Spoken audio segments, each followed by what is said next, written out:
Everybody to Artwork NASCAD Alumni Talks. While our NASCAD community is a global one, our school and subsequently our talk today is hosted on the unceded territory of the Mi'kmaq. We're honored to gather, speak, and make artwork here. My name is Molly Cronin, and I'm the host of Artwork. Each month, I have the exciting opportunity to speak with two of our alum about where their lives and careers have taken them in their time since their studies at NASCAD.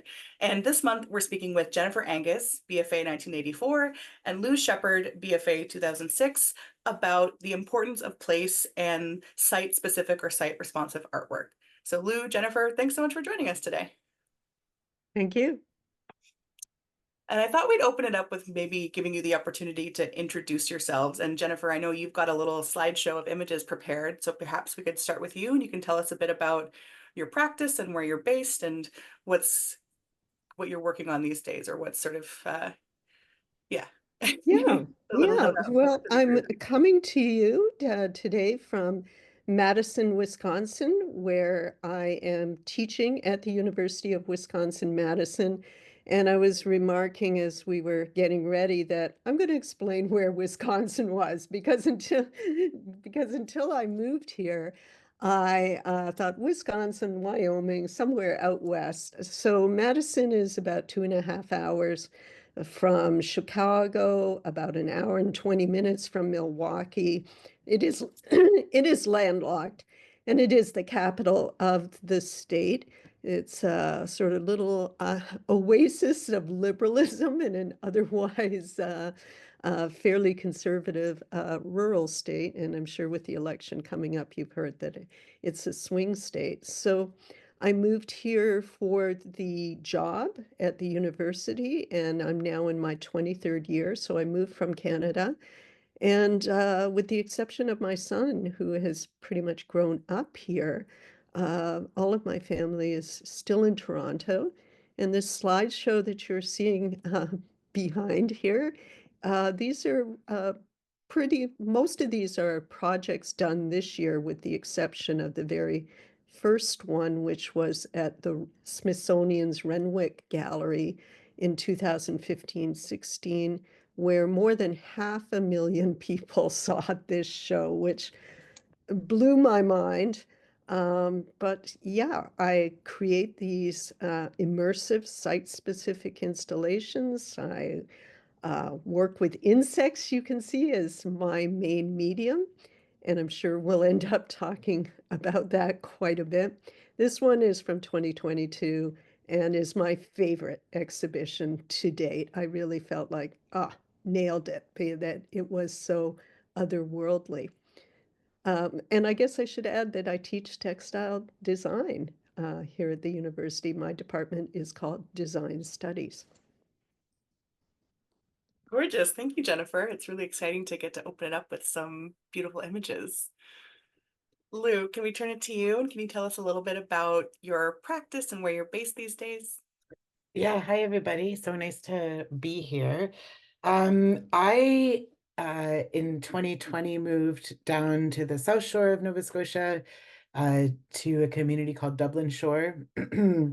Um, and it is like kind of a little pocket of artists and weirdos that managed to get some houses down here before things got really expensive. So I feel really lucky to be part of things down here. And it means that my work has shifted in some ways to really think about like a long-term relationship with uh, a, a piece of land, a land that I'm a settler on, a land that is like unceded and stolen, and also land that is in need of care, and how I can kind of care for it and think through and unpack my relationship to it as a settler and as somebody who like owns the deed to it and yet like owns the deed to stolen property, which I find, like interesting and also problematic to think through.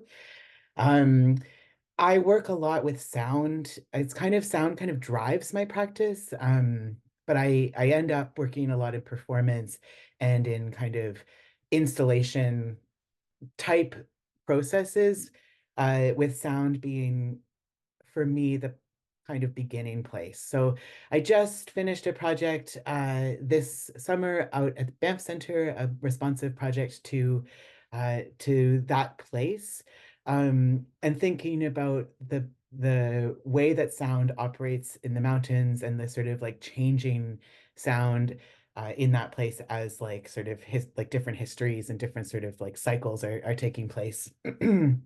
So that was kind of my most recent project, but I tend to work really responding to different places and going to places and kind of creating pieces in response to different sites. Yeah. That's great. Thank you. And thinking about, mountains and echoes, I want to maybe take us back a little even further. And I'd like to ask you both about your time at NASCAD. So maybe Jennifer, we'll start with you. What were you studying at NASCAD? Who were some of the people that were influencing you? And what was getting you excited about making in your BFA? Well, so I had graduated from high school in Toronto, and at that time, I decided I wanted to move as far away from my family as possible, not because I didn't like them, but I wanted to be independent. And that actually took me to the other coast, to the West Coast, to UBC. And, I am of an age where there was grade 13 in Ontario, and I was just really bored in my first year courses. I had already read every book on my English course, and I finished up the year and I decided this is not what I want to do right now. And I ended up moving to Victoria and got a job working on the island. Um, well, on the ferry between that was going in between the mainland and Vancouver Island, and that was a good job in that it's a strong union, so it paid well, and we worked 10 days on and 5 days off. And with 5 days off, I would sign up for these kind of short workshops. And my very first one that I took was a weaving one, and then I learned how to spin. And my father was in academia, in fact, at York University in the law school. And so I went, oh, where can I get a degree doing this? And that was, of course, on the other coast. And so that's what brought me to NASCAD. And I did come and visit, and I remember very well my meeting with Joyce Chown, the late Joyce Chown, who was in the weaving studio. She was a very big personality, very gregarious. And I think that it's something that I really try to remember as at the University of Wisconsin, as we have students or prospective students coming through, how welcome Joyce made me feel. And I went, wow, this is, a really friendly and dynamic person. So that was really pivotal to me. I spent a lot of time in the print and dye studio with Nako Fura and with Robin Muller as well, who was also teaching weaving. But so they were great. They were kind of my pillars. But I do want to talk about Michael Fernandez, who had to suffer with me through drawing, 2 courses of drawing. It must have been absolute torture. But he is the first artist I knew of who created installations, and that really blew my mind. Wonderful. And I love hearing about the combination of mentors and kind of people we need in an art school, both the inspiration behind our work and the people that make us feel comfortable and happy to be there working. So thank you, Jennifer. Lou, same question. What was your time at NASCAD like? Yeah, it's fun I mean, I've had a couple of different times at NASCAD, but I came to NASCAD with my parents both having been alumni, so it felt like very much like a space that I understood. And of course, then I got there and I was like, oh, I don't understand it at all, like totally different than I thought. Um, but I went to Concordia. I studied populist theater, like theater and social change, basically. And within that, realized that I really wanted to be working less collectively and more on my own, which has kind of shifted again in my process now, where I work very collectively. But at that point, I was like, I really want to be like making things myself. And so I came to NASCAD, and I met, people like Sarah Maloney, who was very much like part of my beginning of NASCAD and really instrumental in just uh, making material accessible in a way that I didn't understand before. Jen Peacock was somebody who I worked with a lot. And I think one of the things that Jen taught me and I think taught a lot of people is that art making can be a process, and that, when you have a process, that's a structure that holds you accountable and also holds you creatively. And I think she would do things like she'd be like, just give yourself a task every day and do it. And that can be what you're doing. And I think, I come back to that when I'm lost in my practice, or when I'm talking to people who are wondering about how do I find a practice? And, just thinking about what are the processes that we can do every day that can kind of hold us. Um, I I left NASCAD. I graduated in 2006, and then I went off and kind of stuttered in art making and did some video, and then ended up going back to school to do a teaching degree and studied English and critical theory, and then studied a bit in the education department in NASCAD. And that is what really shifted my career, or shifted my sort of thinking and practice back to art making. um Weirdly, doing this kind of study elsewhere. uh and that I think that was the moment that I could start to understand how to put some of what I'd learned at NASCAD into context in the kind of theory and ideas that I was thinking of in the larger world. And yeah, so that moment of getting to come back as to study education and sort of go oh wait, here is all of this sort of theory that I'm thinking about, and here are these processes, and here's this sort of creative practice that I remember.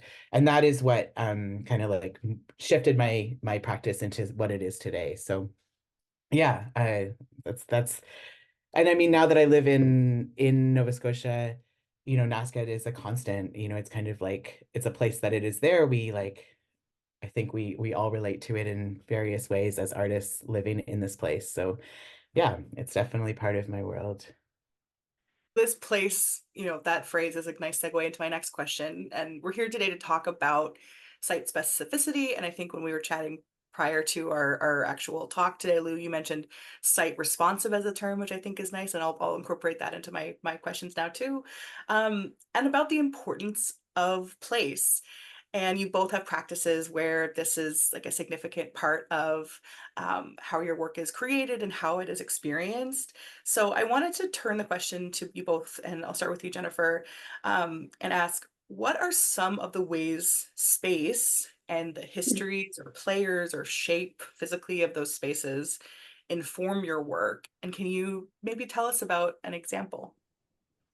Yeah, I think, a frequent question I get asked is how do you develop a new work? And I very much start off with the space. What is the history of this space? There are so many galleries and museums that before they were that, they were something else.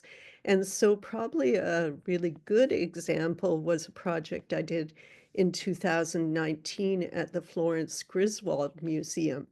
So, Florence Griswold herself was not an artist.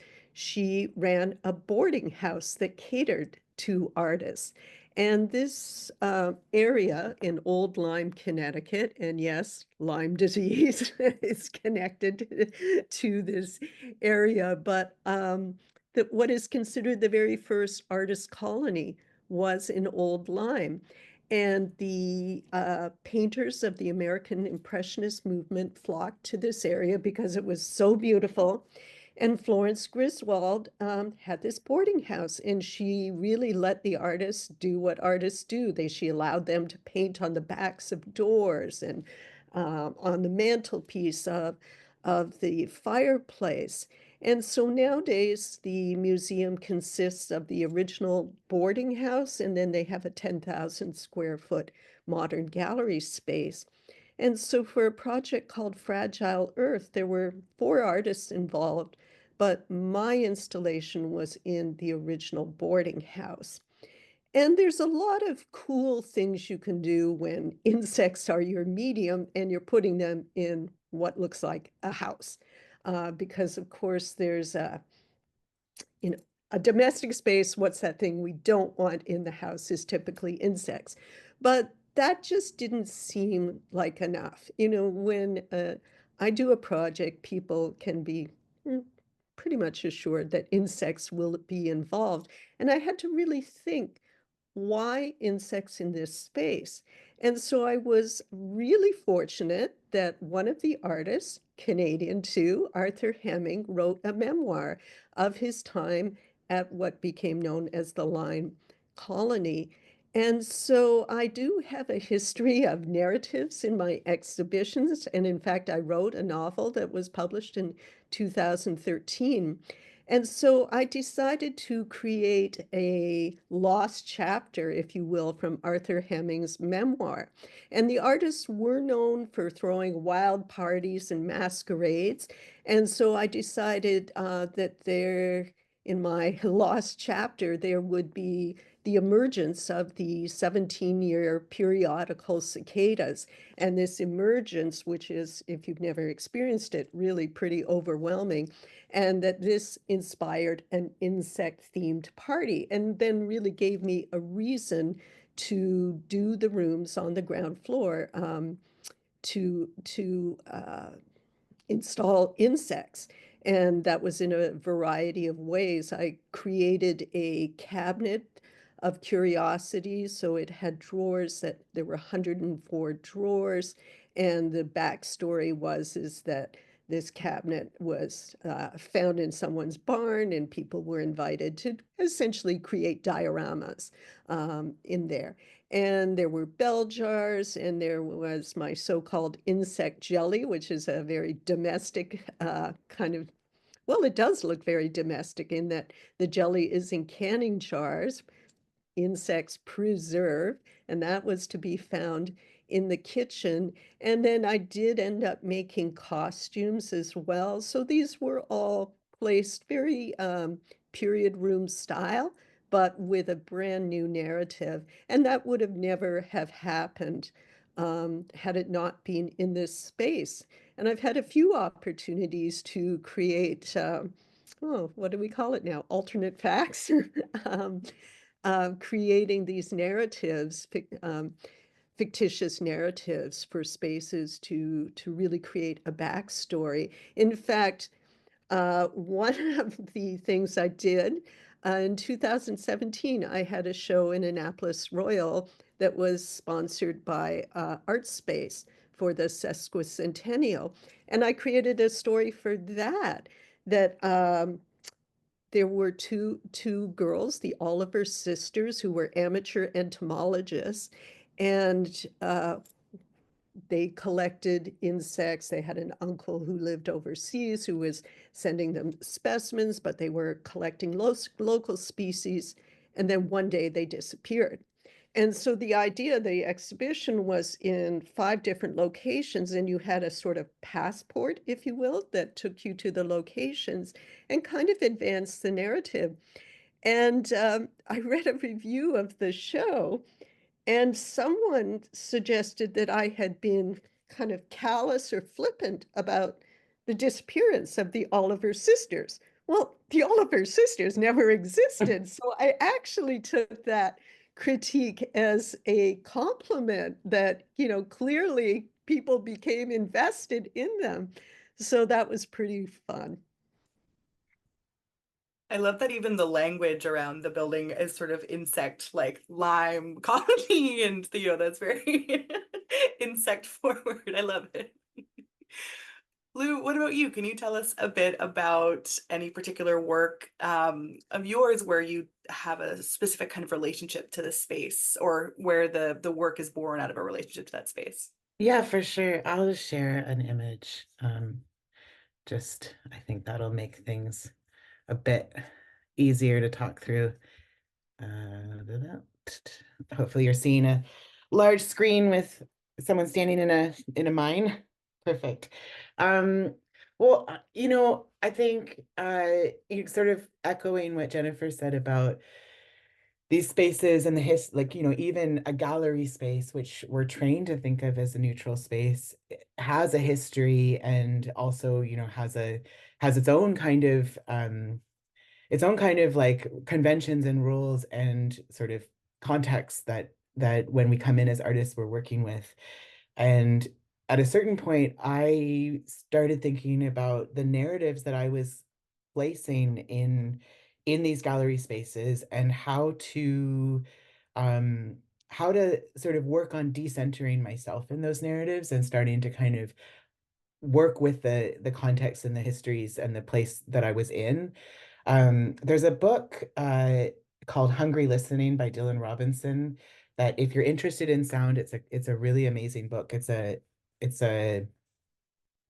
well, I guess Dylan Robinson calls himself a indigenous sound scholar, which I think is like, an expansive term, but he works a lot with this idea of like the context of sound and the context of settler listening and indigenous listening. And he talked about, even in a building, like the limestone of the building, like responding to the sound that was happening in the building in a particular way, and like having a kind of like history that also was like, if that limestone was listening, like what filters is it listening through? And so just really trying to think about like the material of the place that I'm working in and like what that material brings.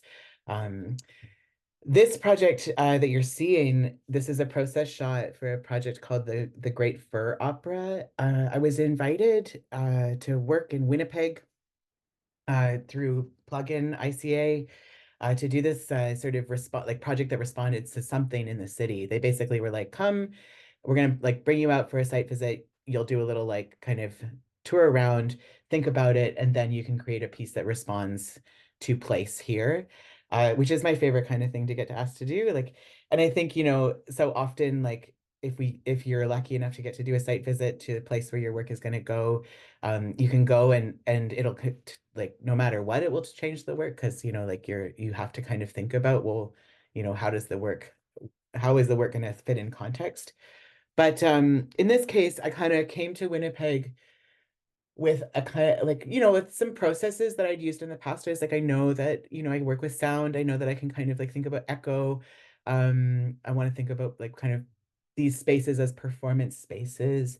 And when I got there, I just kept kind of being directed towards the Hudson's Bay Company as like a real presence in Winnipeg. Um, or kind of now like an absence, like because of course it's like now no longer there. And I was in the Hudson's Bay Company archives digging through, and I came across this document called The Great Fur Opera, which was like a book that was written on its 300-year birthday. And it was kind of like a satirical book that told the story of the Hudson's Bay from this sort of like satirical point of view.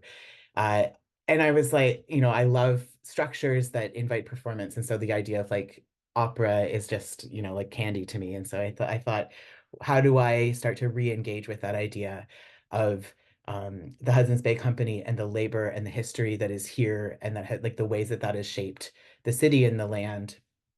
And so I went back to I just like happened to be going through the museum there. They have like a museum of natural history, and for some reason, or no, it's called the Manitoba Museum. But yeah, so they had the original charter of the Hudson's Bay Company in the museum.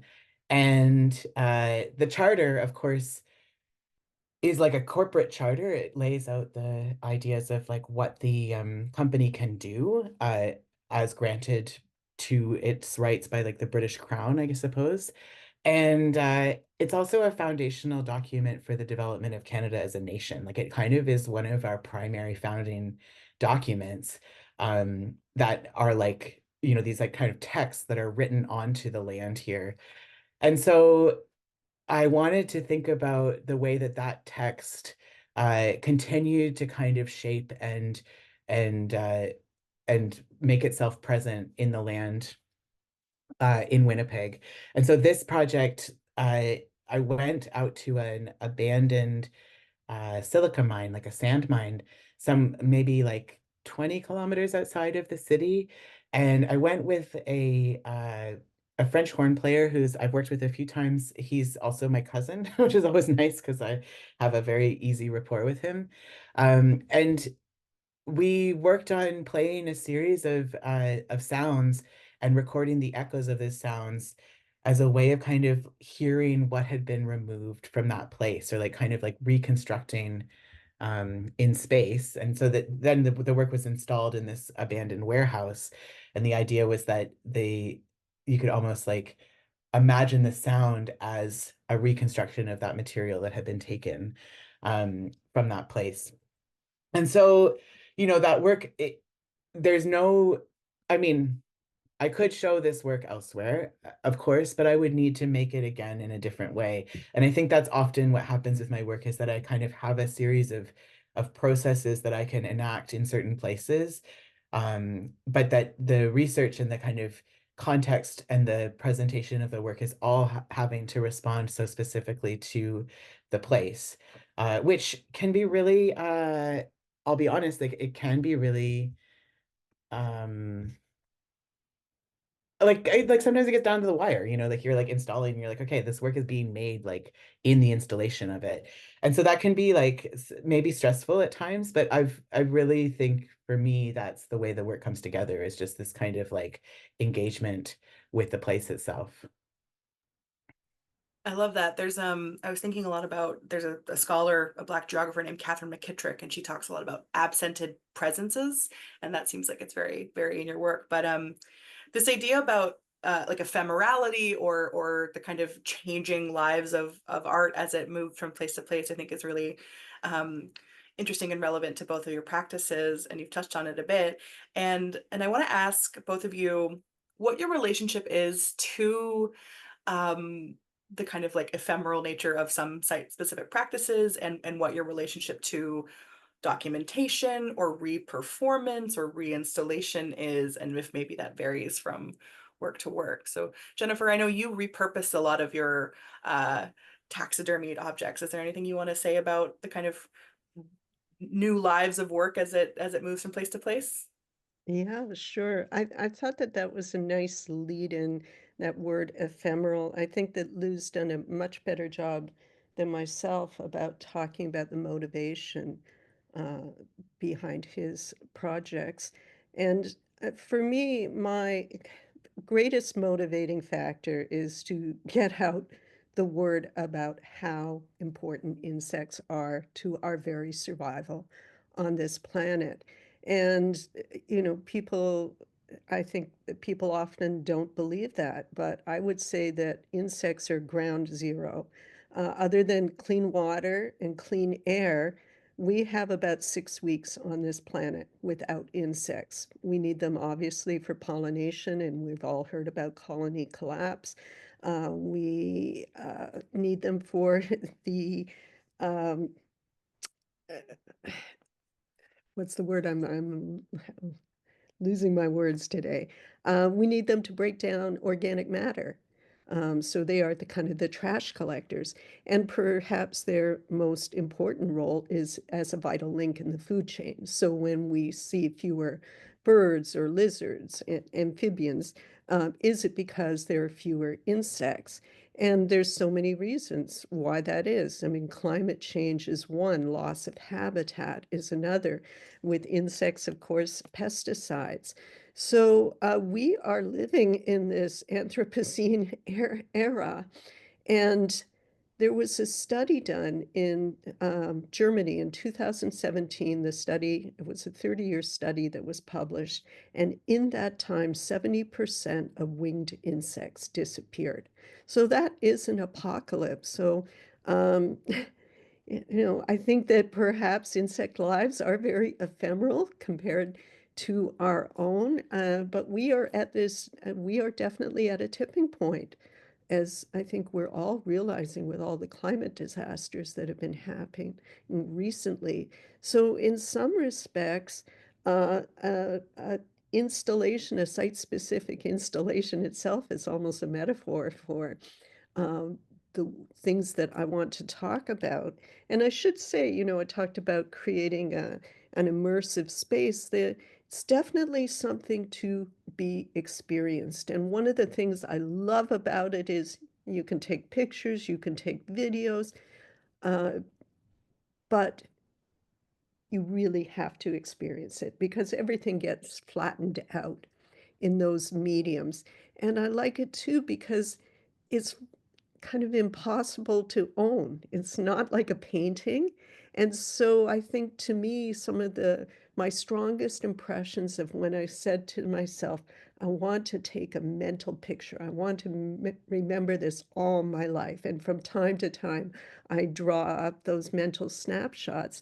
And I think that that's what makes this work more precious in many respects is you can't collect it, you can't keep it. All you can take photos, but I think more important is this mental snapshot. Um, so I think that that's really what makes it extra magical in a way is the very fleeting nature of it. And lots of people say to me, "Oh, is this going to travel to another venue because they want to see it again?" And elements will travel, but it is site specific. And I'm personally not very interested in trying to do the same thing again, that I want to learn every exhibition I do. I hope that I will learn something new. And if it's, a very, like the Florence Griswold house, that it was a really interesting architectural space. But sometimes you've got a museum that's a white box. And so that gives you different opportunities, is what I would say.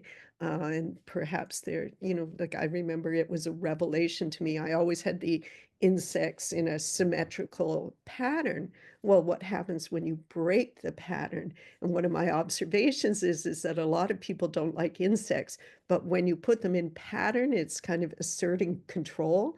And that's what man has sought to do with Mother Nature, and that's really backfired. But when I put the insects in more organic forms, quote swarm, people are very uncomfortable with that. Uh, so I think that's all I'll say on that one. Well, and to clarify, you reuse the same insects and taxidermied like mammals, correct? And do they? So, yeah, so the insects are reused from exhibition to exhibition. At the conclusion, they are pinned onto foam core boards, which go into storage boxes and don't come out till the next show. So I have insects that are more than 20 years old, which is surprising to a lot of people. And when there is some damage, it happens most often with takedown because you're kind of wiggling a pin trying to get it off the wall, that they are just pinned to the wall with their entomological pin.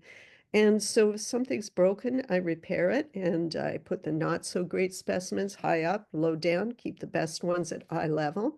And sometimes I can't repair them, certainly if someone stepped on it, but sometimes if I don't have a leg or a wing, and that's really what prompted the insect jelly that I mentioned, that I was missing parts, and so they spoil the symmetry is what happens. They can't go on the wall anymore, but they were otherwise okay. And so that's how I reused them, was to preserve them in the insect jelly so they got a new life. And as far as taxidermy, I don't actually own any taxidermy unless you count the insects as that. But these kind of dinner party scenes that you saw in the slides, those are borrowed from museum's collection, or the one I said that was my favorite, that was at the Kimball Arts Center in Park City, Utah. We borrowed that from Brigham Young University's zoology collection. So they're always, those exist, and I have storage problems enough as it is. So owning taxidermy would just be a step too far for me. Yeah, the insects are nice and small, but the beavers take up a little more real estate. But it's lovely to Definitely. think about these kinds of players, like these insects as kind of players, and there's an element to of theater and performance in both of your work. And Lou, especially you with your background in theater, as you've discussed, and your relationship to sound. So with all of that in mind, can you tell us a little bit about your relationship to ephemerality and performance and blah blah blah? Yeah, for sure. I'm gonna share again just because yeah, I find it easier to talk with images like to refer to. Um yeah, so I a lot of my work actually can't really exist outside of the spaces that it's created in because it is sound that's kind of installed on different speakers and sort of played into the space to like create certain effects that are happening within the space, or because it maybe like refers directly to like a particular context or like a particular space, and it wouldn't make sense outside of that. Um, but the way that I kind of preserve and move processes and move sort of like ideas around in my practice is through graphic scores. Uh, and those, like from a Flexus perspective, those are kind of like performance scores or like sort of scores for things to happen. Um, from a music perspective, there are scores that ask musicians or other performers to improvise in a particular structure. I've stopped thinking about my scores as a kind of notation of an action itself, and more that they delineate a kind of like time and space that something can happen within. So the score that I'm showing right now, this one is called Crepuscular Rhythms, and it's a score that I've come back to again and again in different ways. And so it's maybe a nice way to talk about that idea of like series of like, or an iterative series of works that are iterative, that like happen, they're kind of like the same thing happens in different places, but each time it's a different piece. And so Crepuscular Rhythms, the score itself stays the same, and it's a score that notates kind of, for me, notates dawn and dusk as these distinct moments of day through like a series of like diagrams and sort of different symbols. And it's for me, like a way to think about dawn and dusk as queer moments of the day, or sort of like these transitional or liminal or threshold moments. I'm not the only one to think about dusk particularly as a queer moment.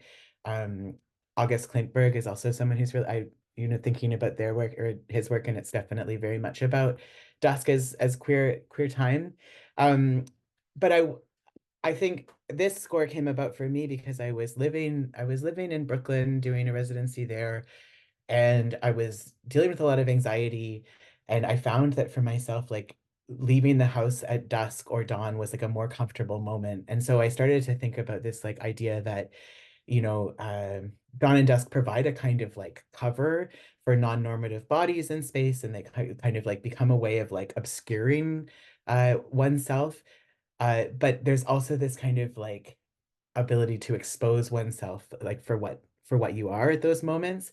And so I made this score, and then I kind of performed it by uh taking a series of t-shirts that have been dipped in cyanotype, so they were light sensitive.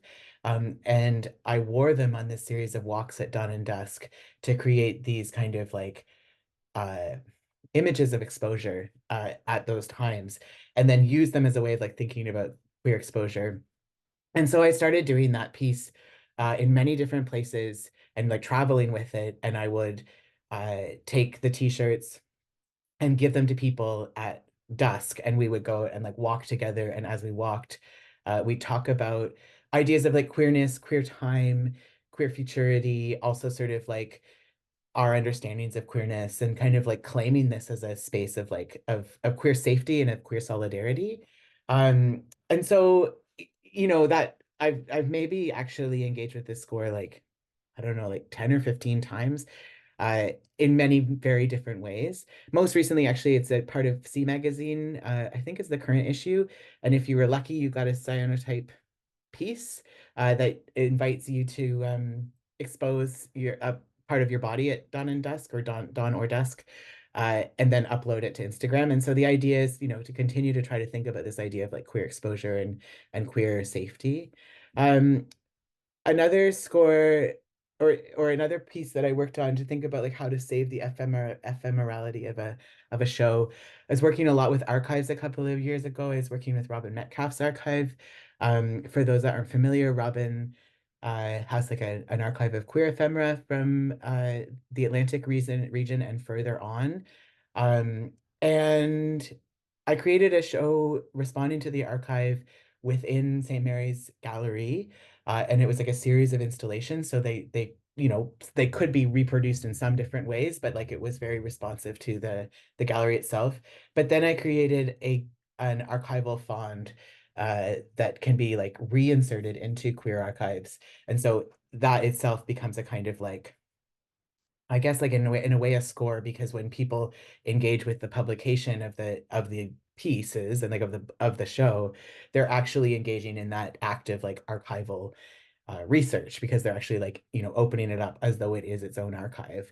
And so I really like to think about like, rather than how do I save an experience, kind of like what Jennifer is saying, like how do I, like the experience can never really be recreated. But how can I kind of cue people into other ways of thinking about or like enacting and engaging in those processes? Yeah, so that has been like for me the main, I think the main part.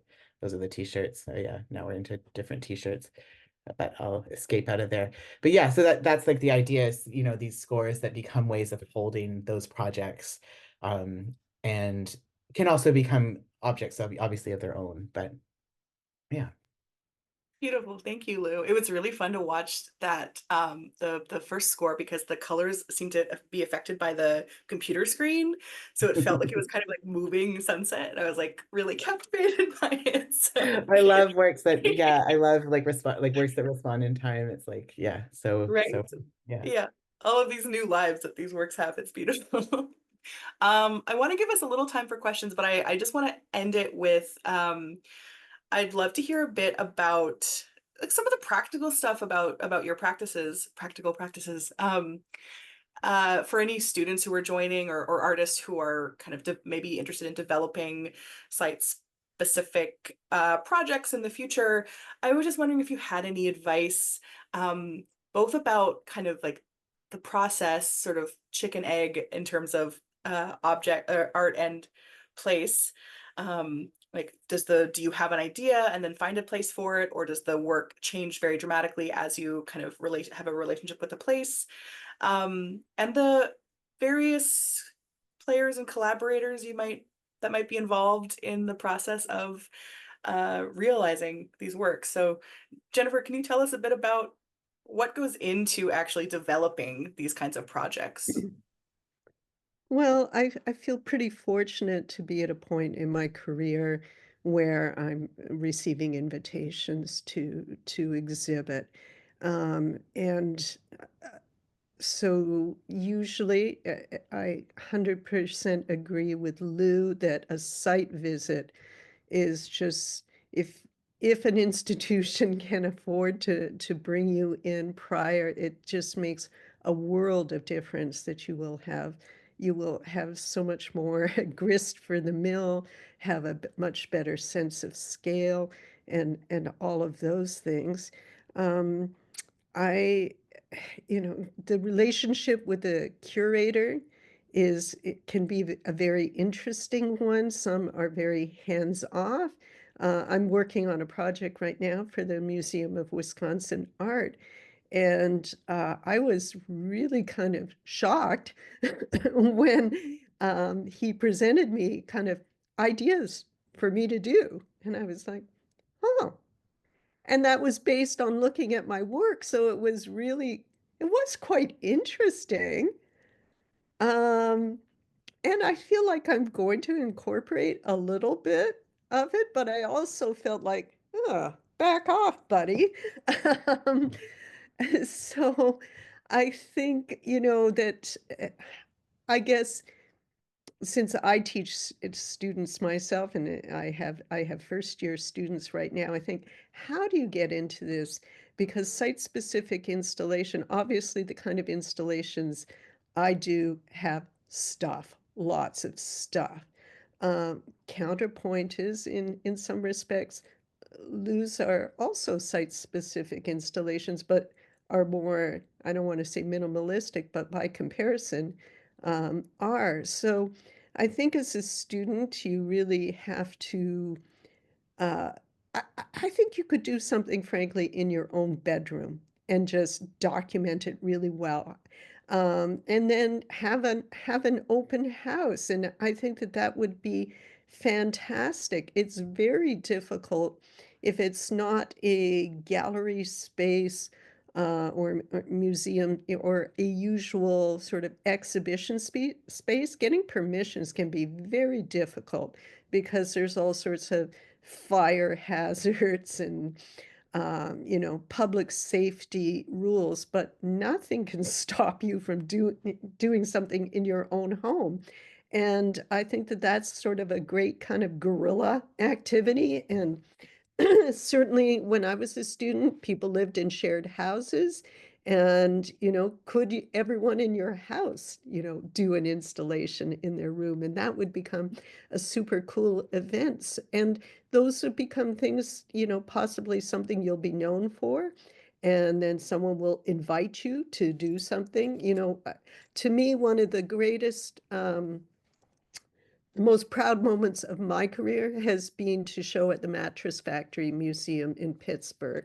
To me, it is the best museum in the world, and they solely show site-specific work. And it is in an old mattress factory, but they have several houses. And so you have that domestic scale. So there are places to kind of adapt and show this work. I don't think that obviously I have money tied up in insects, but you don't, your materials, you should have good maker skills. Certainly if you've been to art college, that you can, here in Madison, we have a place called Dig and Save, and they sell everything. It's like the stuff that has been in the thrift shops, like the Sally Ann, and it hasn't sold after a certain period of time, so it gets shipped to Dig and Save, and you can buy it by the pound, and certainly my students head there. So I think that it is possible to do things, and I would say budgets and constraints, necessity is the mother of invention. It really is. That a budget is not a bad thing. Um, Weird architectural things. Like I had a show at the Staten Island Museum, which is a museum about Staten Island. It is not an art museum per se. It is also natural history. It's about the culture of Staten Island. And it was full of windows, which you don't see in an art museum. And they were sort of like, oh, well, we've got 4 temporary walls. We can block off some of the windows. And I just was like, I hate temporary walls, cannot stand them. That's all they look like, is a temporary wall. And I said, no, I'm going to embrace these windows. And since I know how to design textiles, I actually made curtains. I screen printed a white print on a white sheer, and it became one of the highlights of the show because depending on the time of day, you could see these motifs, these figures on the curtain, depending on what the light was. And the whole show was called Magic Cicada, which that refers to the 17-year periodical cicadas. But here it felt like we even brought some magic in. And it wasn't something that I had planned, that was simply responding to the space. And I think that's the real fun of it, that I would also say, artists are, and specifically installation artists, we're good designers too. You have to be a designer to attack this space. And so I would encourage everyone to think about those skills. I love the combination of navigating these like higher institutions, but also the kind of scrappiness that you need, especially as a student, in kind of creating your own space and finding your way. So that's really great advice. Thank you, Jennifer. Lou, same question. Can you tell us a bit about the processes that go into doing these kinds of works and maybe some of the people that are involved as well? Yeah. I don't want to reiterate anything that Jennifer said because I think all of what what you said was like so true about like working with these different spaces and designing your shows to engage with them in specific ways. But I did want to mention, I remembered a course that I took with Kenny Doran, who sadly has passed away, but was really influential.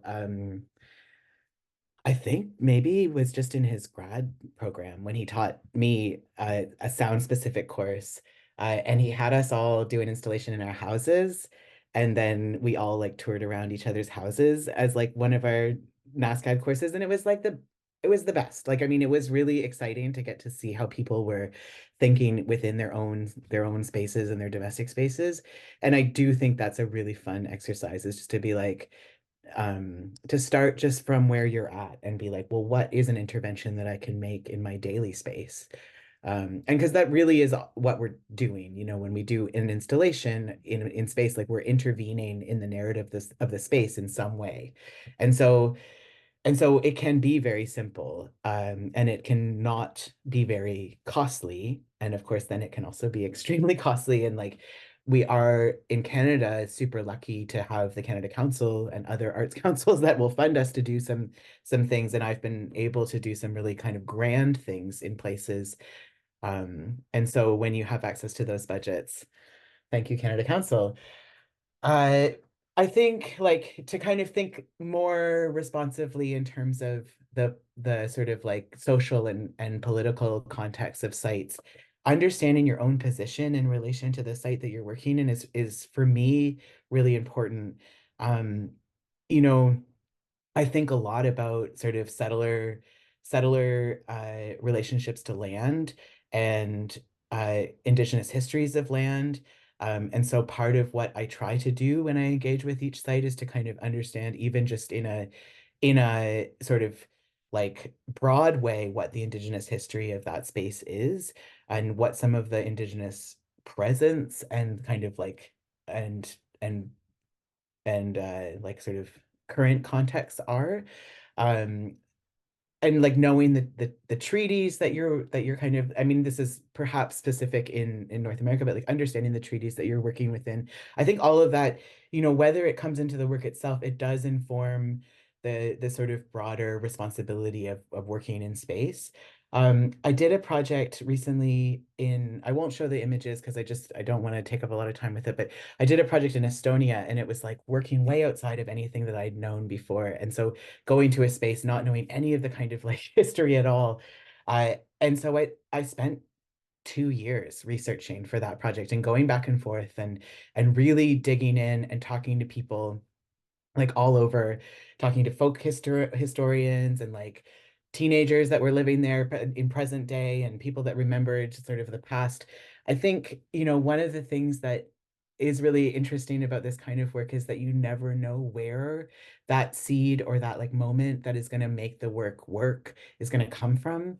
And so, you know, like a window that is maybe going to be an obstacle, it suddenly becomes a focal point. Or, you know, I was doing a project in Saskatchewan and somebody was telling me about the like correction lines in the highways. And it was just somebody I was like, oh, I'm going to Saskatchewan to do this piece. And they were like, oh, this is so weird about Saskatchewan. You like drive north, but you have to like turn corners to like continue to go north because the roads are built that way. And then like, you know, that opens up a whole world of research that has all kinds of really fascinating histories and like why it is that the roads are built that way.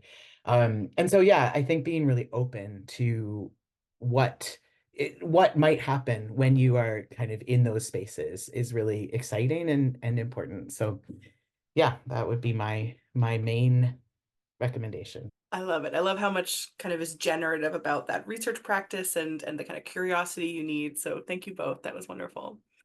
We have a few minutes left, and I'm going to open it up to our guests now. If you have any questions for Jennifer and Lou, feel free to turn your camera on or pop in the chat and I can read it out. And if we don't hear from anybody in a minute, I'll ask another question, but I'll give it a minute to let I you have guys a speak. question. Hi, can you hear me? Yes. Hello, Lou, Molly. And I've enjoyed this. It's been a great presentation. Yes. The question I wanted to ask is really about the insects, right? So, most of us don't like insects, right? And as she transports the insects, I wanted to know in particular, how do you make sure there are no contact? It's not contagious like airborne diseases. That's one. And then the second question is about prints. Her work is so eye-catching and beautiful, and I wanted to know if it could be translated to prints that people could purchase. So for us that are unable to attend the exhibition, is it something that she does, as in, can she what's the word, sell prints? Thanks for those questions. So about the insects come to me dead and dried. So they do not have any contagion. And it's a good question, where do these come from? When at all possible, I use insects that are farmed. And that's always surprising to a lot of people. So a lot of butterflies are farmed. I don't personally use butterflies, but there are, interestingly enough, development projects. The weevils that I first started using come from Papua New Guinea, and that was part of a development project. They are absolutely beautiful, iridescent colors and desired by collectors. More recently, there's been a project in Madagascar that's been raising grasshoppers. And I've been working with the same insect dealer. He's located in France. And when he gets offered a large number of something, he often turns to me to see if I'm interested in them. And when the grasshoppers became available, they have beautiful pink wings. I was like, wow, this is amazing. But I am really uncomfortable with that number. It is essentially impossible to over-collect a species unless it comes from a very small ecosystem, something like an alpine meadow. But you can, if you're not mindful, create this sort of desert-like condition by removing large numbers. And that's when I learned that this was part of a development project, in the same way, that the things we eat are farmed. And then, of course, I'm reusing them. In terms of turning these into prints, it's something that I think maybe I'll save for retirement. I've got a lot of projects that I'm really interested in pursuing at the moment. And when I have a little bit more time on my hands, maybe I'll go into that. Jennifer, have Yes. you preserved them? Have you preserved any in resin before? So not the jelly, but resin. No, I haven't done that. And Okay. the jelly came from that project in Annapolis Royal. So these Oliver sisters that I'd mentioned, I thought if I was a girl in the Victorian times, education for girls was not at the forefront. But if I had an interest in entomology, what would I know how to do myself? I might know how to make preserves. So why not preserve the insects in the jelly? No, I mean, you can get the insects that are cast in resin, relatively easily. So yeah, things to pursue when I have a little bit more time. Thank you very much. Thank you. Beautiful work from both of you. Thank you. Okay, Jordan, I think you're next. Good. Hi, I'm Kiki, longtime listener, first-time caller. I really appreciate the presentations today. I wanted to also, thinking about like ephemera and liminality and site specificity. I love the potential for the kind of like delicious forms of documentation that we get in non-bleached cube spaces and in making work that kind of responds to where and what it is.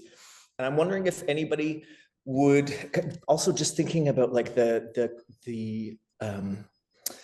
resisting kind of chrononormative time, and also thinking about like the ways that our work gets enforced into capitalist metrics.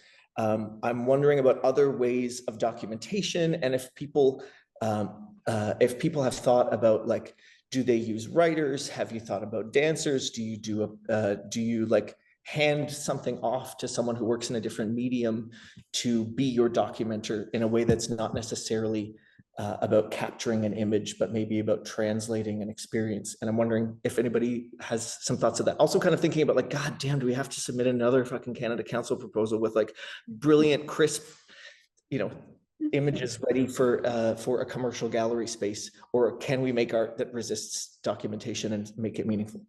Which of course we can do. I'm happy to start there. Hi, Makiki, so nice to see you. An old friend. I mean, not, we're both old.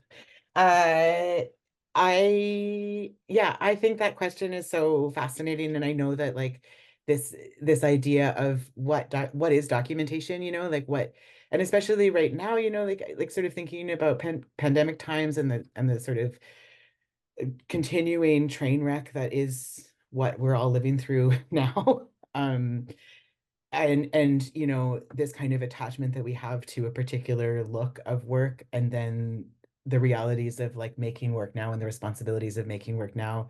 And like, I think for me, like if we are lucky enough to be making work at this moment, like it better count, like we better be urgent in our practices in whatever way that we're urgent. And that can be, formal urgency, and it can be political urgency. And I think that's the kind of motivation that I have. And so this question of like, do I really, yeah, I want to make money. Do I really want to be making commodity? Not really, like I don't want my work to exist as a form of currency. And like I'm saying that, and like knowing that has made my practice difficult in particular ways, but also that, like I think about these blue chip galleries and I'm just like, is that really what we are working towards? Like, is that what we are hoping for? Or can we use them as tools? And I think like, that's really the question. That's really the idea, is that like, how do we use that as a tool in our practice to like continue to like keep doing what we do? And I do work like, this idea of like scores that like start to work with dancers and like score like doing things and then having people respond in writing. Like that is all stuff that I have done and that I want to do more and more and more of, because I think that question of like, also that idea that like we own an idea and then the idea becomes like sort of like our property is exciting in terms of like somebody looking at something and being like, wow, this is so cool what you did. But it gets less exciting, when that's just all you're doing. Like I want to be having conversations and dialogue in this practice, and that it stays as a practice, that it's like just something that we're always kind of like working on. So let's collaborate in that, like I think that's the thing, is that it's so interesting to get to like hand something off and see what happens and be in that dialogue. I just want to pick up on something that Lou said about an urgency, and that we who are able to show at this time is really important. I just was invited to join a group at the University of Nebraska that's a community around arthropods, and insects are arthropods, anything with an exoskeleton, so lobsters and whatnot. And I was the only artist invited to join this group, and I felt very honored. But I think one of the things we can do as artists, I said to them, is be interpreters. I feel like having an art exhibition can be a very subversive act. Lou and I are both making work around the environment and climate change, and that I think we see that headline in the newspaper, so many species extinct today, day by day, or, whatever climate tragedy there may be, and you just were like, oh, not today, I don't want to read that. And so we have this avoidance. And then you go to see an exhibition and you think, oh, this is going to be art. But then you are kind of confronted and asked to engage with something you might have wanted to avoid. And so I think artists have a role, as they have through the ages, to ask questions. But I think today we can particularly work with scientists and perhaps um, get the layperson on board, because scientists can, circulate their articles and everyone's on board in their community. But ultimately, if we want change, we need to get everyone on board. And I think that art can serve that purpose. Thank you. Okay, Letitia, you've got your hand up next. Yeah, can everyone hear me okay? Yeah. All right. Also, really quickly, lovely to see you again, Lou. To see you. So I guess trying to be mindful of time, really. Both of you can answer or individually.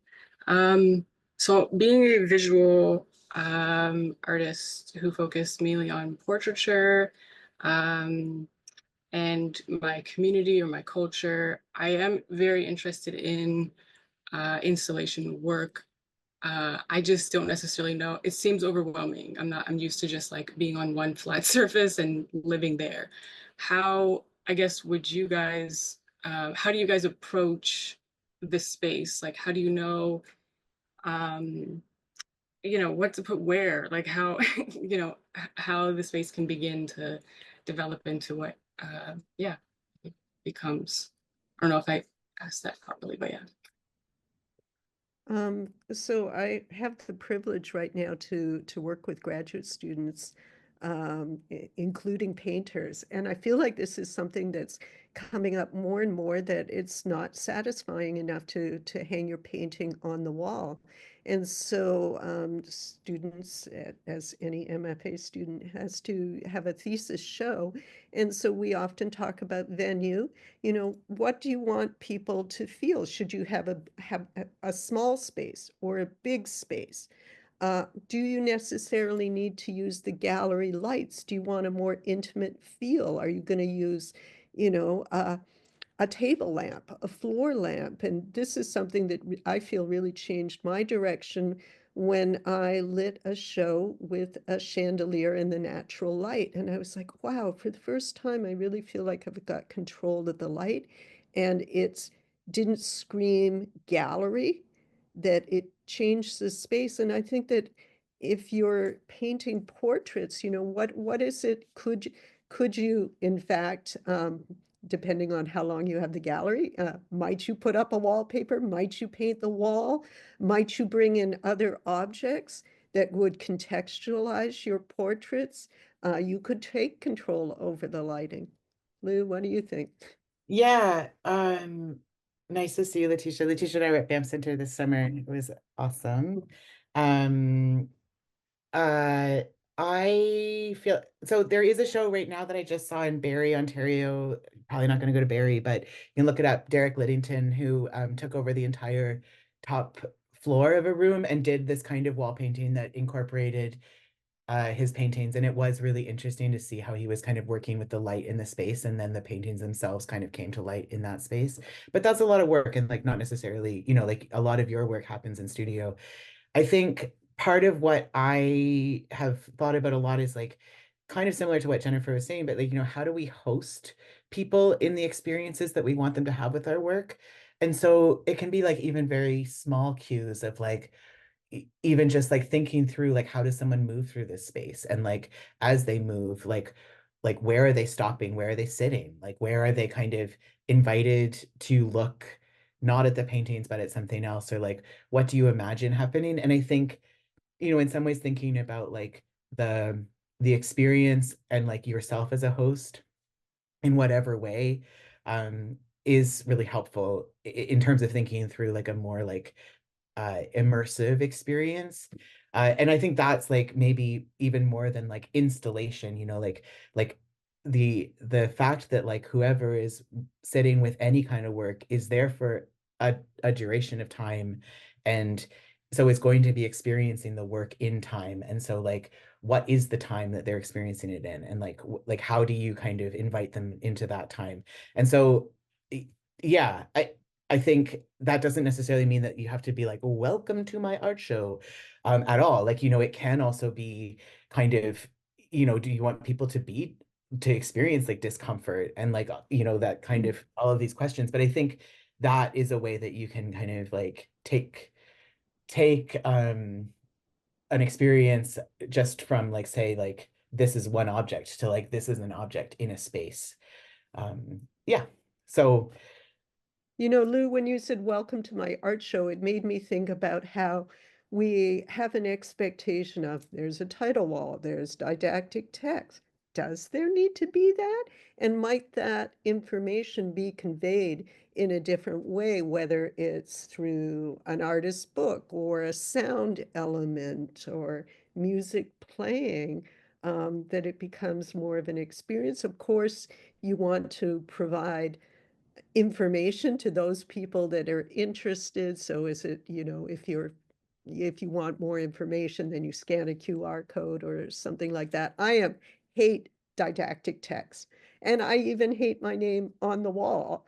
And I just don't really care about that. I would rather people just go through and experience it. And I don't like to tell people what to think. I'd like them to think for themselves.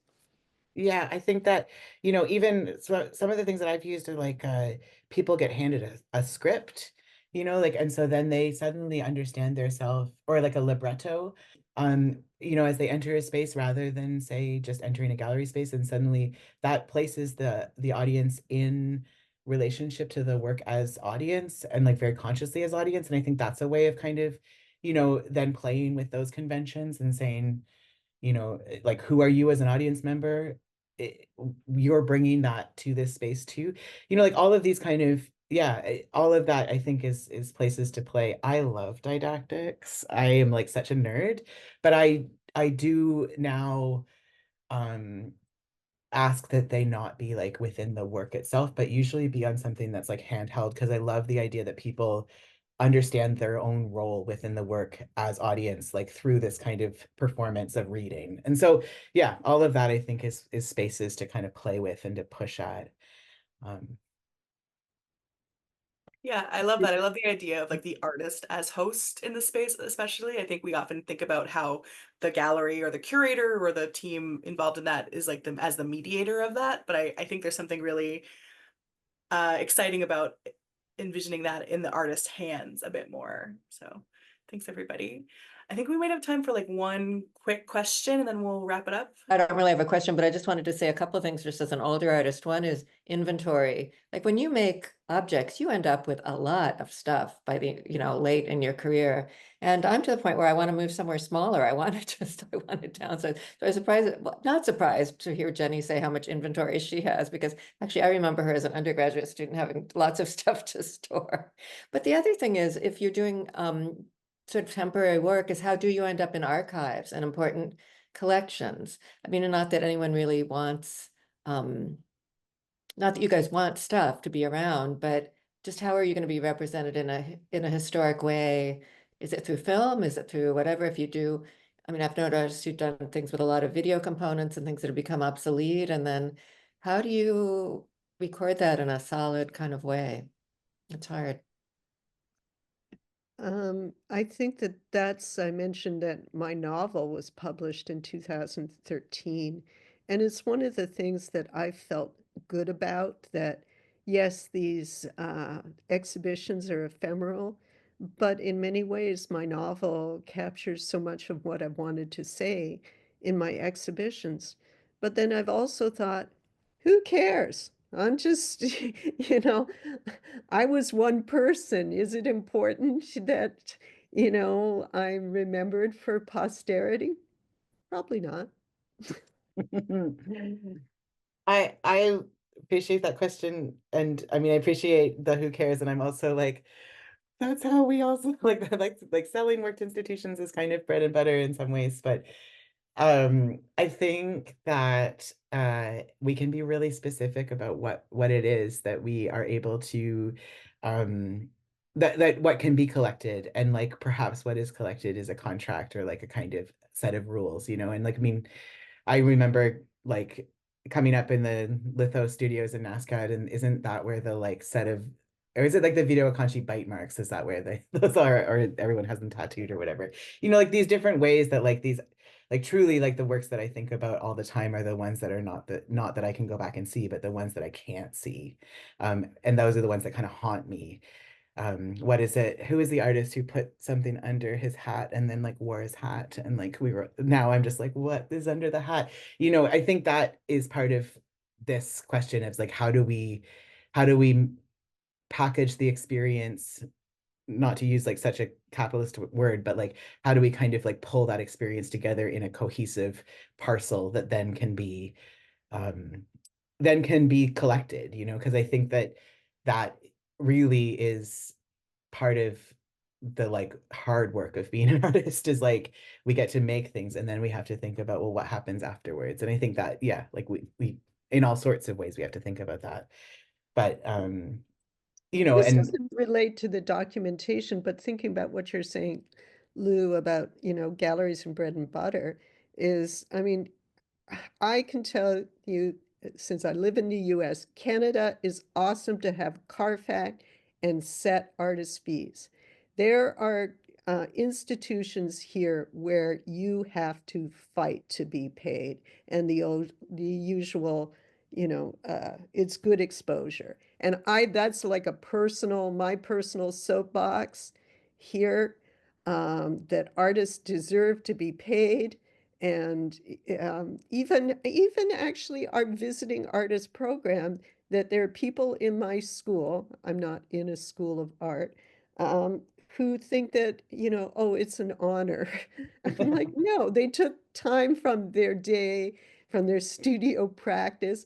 And if we're not paying them, I'm not even going to ask them, because that is embarrassing. Um, so, but what I wanted to come back to was the artist fee, that if you are it doesn't apply, of course, to private galleries, but I'm not doing anything for free. And I feel like, and I negotiate as much as I can get, knowing an institution and organization's, general budget, because that's going to pave the way for other people. That is one of the things where, I've got to this point in my career. If I won't do it, then someone starting out, an emerging artist, most certainly isn't. So we can, even when we're creating installations that cannot be bought themselves, we are doing something that is akin to a theatrical performance, and you would certainly pay for that. Therefore, you will pay me for that. Thank you, everybody, for your thoughtful questions. And thank you so much, Lou and Jennifer. It was such a pleasure to talk with both of you. Check out more by Lou and Jennifer. Check out their websites. And if you enjoyed this talk, check us out next month. We've got another talk with Amelia Robinson and Charmaine Wheatley talking about art and healing. And a recording of this video will be posted online so you can enjoy it later. Thank you, everybody. bye everyone. Thank you so much.